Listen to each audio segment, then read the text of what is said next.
লক্ষীপুৰ বন্যহস্তীৰ আক্ৰমণত নিহত 2 বাইক আৰোহী হাতীৰ আক্ৰমণত নিহত হাতুগাঁৱৰ অতুল চন্দ্ৰ নাথ আৰু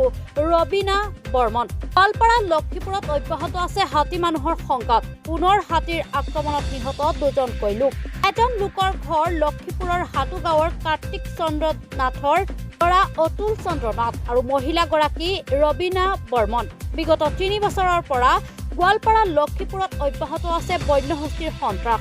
নিশা বন্যহস্তীৰ আক্ৰমণত প্ৰাণ গ'ল 2জনকৈ লোকৰ বনৰীয়া হাতীৰ আক্ৰমণত নিহত এজন পুৰুষ আৰু এগৰাকী মহিলা লোকজনৰ ঘৰ হাতুগাঁৱৰ কাৰ্তিক চন্দ্ৰ নাথৰ পুত্ৰ অতুল চন্দ্ৰ নাথ 30 বছৰ বয়স মহিলাগৰাকী ৰবীনা বৰ্মন যোৱা ৰাতি প্ৰায় 10 বজাত অতুল চন্দ্ৰ নাথৰ লগত মহিলাগৰাকী মটৰ চাইকেলেৰে গৈ থকা অৱস্থাত লক্ষীপুৰৰ গুলিত ৰাস্তাত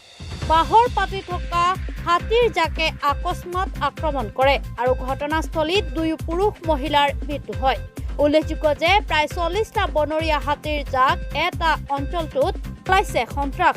পথত টহিলিং কৰাৰ উপৰিও লণ্ডভণ্ড কৰিছে মানুহৰ ঘৰদুৱাৰ সম্প্ৰীতি অঞ্চল জুৰি এক আতংকময় পৰিস্থিতি বিৰাজ কৰিছে আনহাতে বনৰীয়া হাতীৰ জাকটোৱে দামৰ গৌৰনগৰ হাকডুবা বান্দৰমথা আদি অঞ্চলৰ বিভিন্ন ঠাইত বন্যহস্তীয়ে মুক্ত বিচৰণ কৰি থকা পৰিলক্ষিত হৈছে সন্ধিয়া হলেই আৰম্ভ হয় বন্যহস্তীৰ সন্ত্ৰাস ত্ৰাসিত ৰাইজৰ মাজত আৰম্ভ হয় আতংক বিগত 3 বছৰৰ পৰা বন্যহস্তীৰ মুক্ত বিচৰণ বন্ধ কৰা আৰু বিশাল বন্যহস্তীৰ জাকটোক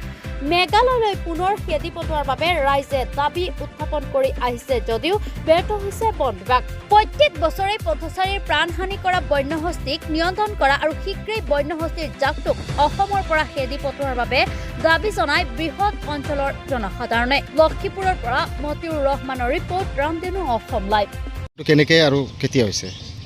ৰাতি ঠিক 10:30 বজাত লক্ষীপুৰৰ পৰা হাতগাঁও অভিমুখে গৈ থকা অৱস্থাত অতুল চন্দ্ৰ নাথ আৰু তাৰ বাইকত আৰু এজন মহিলা আছিল মহিলাজনক এতিয়াও এড্ৰেছটো পোৱা হোৱা নাই ঠিক গোৱালতলী নামৰ ঠাইত হাতী আক্ৰমণ কৰে বাইকখন পেলাই দুজনে দৌৰি জীৱন ৰক্ষাৰ কাৰণে গৈছিল কিন্তু পিছত সময়ত হাতীয়ে গছকি নিশেষ কৰি দিয়ে দুজনকে ঘটনাস্থলীতে নিশেষ হয় আচ্ছা যোৱা ৰাতিৰ ঘটনা এইটো বৰ্তমান মৰণোত্তৰ পৰীক্ষাৰ বাবে লক্ষীপুৰ থানাত লৈ আনিছে হয় হয়